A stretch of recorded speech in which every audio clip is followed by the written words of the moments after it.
नमस्कार दोस्तों, मैं हूं राघवेंद्र। स्वागत है आप सभी का इन खबर यूपी पर। अतीक चला गया, लेकिन अपने पीछे बेशुमार और अवैध संपत्तियों को छोड़ कर गया है।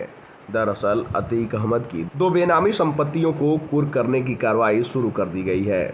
शाहगंज स्थित बंगाल होटल के माफिया के कब्जे वाले हिस्से और कुछ दूर पर स्थित 200 वर्ग गज जमीन के कुर्की के संबंध में रिपोर्ट बनाकर उच्च अधिकारियों को भेज दी गई है। पुलिस आयुक्त न्यायालय से इसकी अनुमति मिलते ही दोनों संपत्तियां गैंगस्टर एक्ट के तहत कुर्क की जाएंगी। शाहगंज के बंगाल होटल के आधे भाग पर अतीक की कब्जेदारी की जानकारी पुलिस को कुछ महीने पहले मिली थी। पता चला था कि अतीक ने दबंगई के बल पर इसे कब्जा लिया था और अपने गुर्गों को इसमें बसा दिया था। इसके बाद इस संपत्ति से संबंधित दस्तावेज जुटाए गए।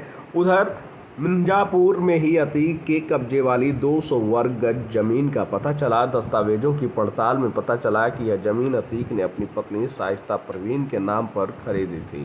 राजस्व विभाग से अभिलेख जुटाने और सत्यापन कराने के बाद दोनों को कुर्क करने के संबंधी रिपोर्ट तैयार करने में पुलिस टीमें लगी थीं। अब यह रिपोर्ट तैयार कर ली गई है और इसे उच्च अधिकारियों को भेज दिया गया है। सूत्रों का कहना है कि रिपोर्ट में बताया गया है कि दोनों संपत्तियां माफिया ने आपराधिक तरीके से अर्जित किया और इसे गैंगस्टर एक्ट की धारा 14(1) के तहत कुर्क किया जाना उचित होगा।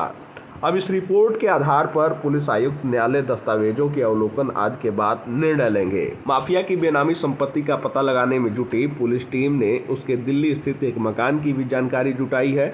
यह मकान दिल्ली के बाटला हाउस में स्थित है। इसके अलावा नोएडा के सेक्टर 36 में एक फ्लैट खरीदा था।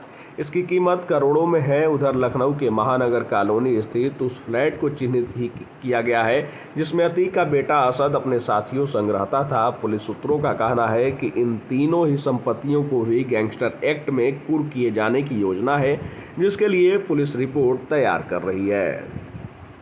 फिलहाल अब देखना होगा कि आगे पुलिस किस तरीके से अतीक के इन बेशुमार अवैध संपत्तियों को कुर्क करती है और आगे क्या कुछ कार्रवाई किया जाता है। इस पर आप सबकी क्या राय है? आप अपनी राय कमेंट बॉक्स में हमें जरूर बताइएगा।